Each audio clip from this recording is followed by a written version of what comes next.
of truth. Francis Bacon. What is truth? Said jesting Pilate, and would not stay for an answer.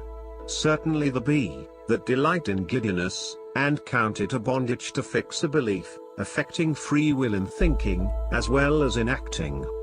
And though the sects of philosophers of that kind be gone, yet there remain certain discoursing wits, which are of the same veins, though there be not so much blood in them, as was in those of the ancients.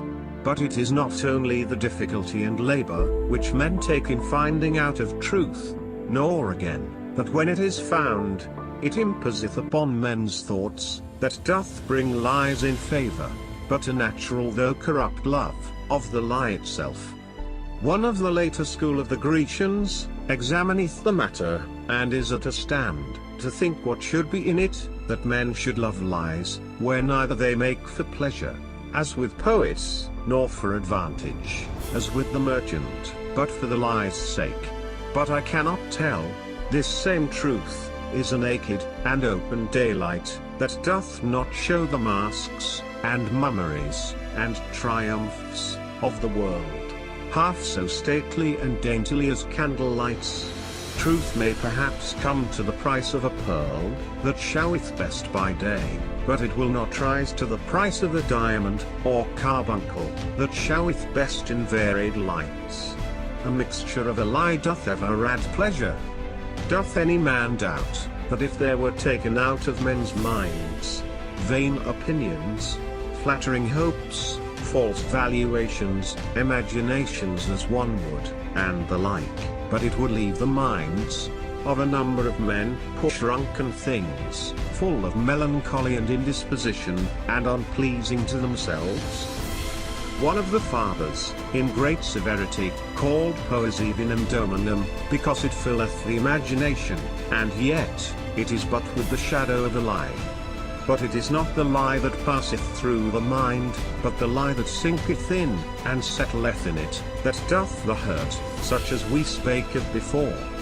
But, howsoever these things are thus in men's depraved judgments, and affections, yet truth, which only doth judge itself, teacheth that the inquiry of truth, which is the love-making, or wooing of it, the knowledge of truth, which is the presence of it, and the belief of truth, which is the enjoying of it, is the sovereign good of human nature. The first creature of God, in the works of the days, was the light of the sense, the last, was the light of reason, and his Sabbath work ever since, is the illumination of his Spirit. First he breathed light, upon the face of the matter or chaos. Then he breathed light, into the face of man. And still he breatheth and inspireth light, into the face of his chosen.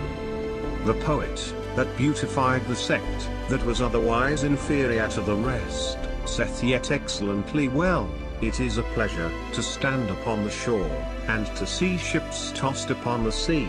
A pleasure, to stand in the window of a castle, and to see a battle, and the adventures thereof below, but no pleasure is comparable to the standing upon the vantage ground of truth, a hill not to be commanded, and where the air is always clear and serene, and to see the errors, and wanderings, and mists, and tempests, in the vale below, so always that this prospect be with pity, and not with swelling, or pride. Certainly, it is heaven upon earth, to have a man's mind move in charity, rest in providence, and turn upon the poles of truth. To pass from theological, and philosophical truth, to the truth of civil business, it will be acknowledged, even by those that practice it not, that clear and round dealing is the honor of man's nature, and that mixture of falsehoods is like alloy in coin of gold and silver, which may make the metal work the better, but it imbeceth it. For these winding and crooked courses are the goings of the serpent, which goeth basely upon the belly, and not upon the feet. There is no vice that doth so cover a man with shame, as to be found false and perfidious. And therefore Montaigne saith prettily, when he inquired the reason, why the word of the lie should be such a disgrace, and such an odious charge. Saith he, if it be well weighed, to say that a man lieth, is as much to say, as that he is brave towards God, and a coward towards men. For a like faces God, and shrinks from man. Surely the wickedness of falsehood, and breach of faith, cannot possibly be so highly expressed, as in that it shall be the last peal, to call the judgments of God upon the generations of men, it being foretold, that when Christ cometh, he shall not find faith upon the earth.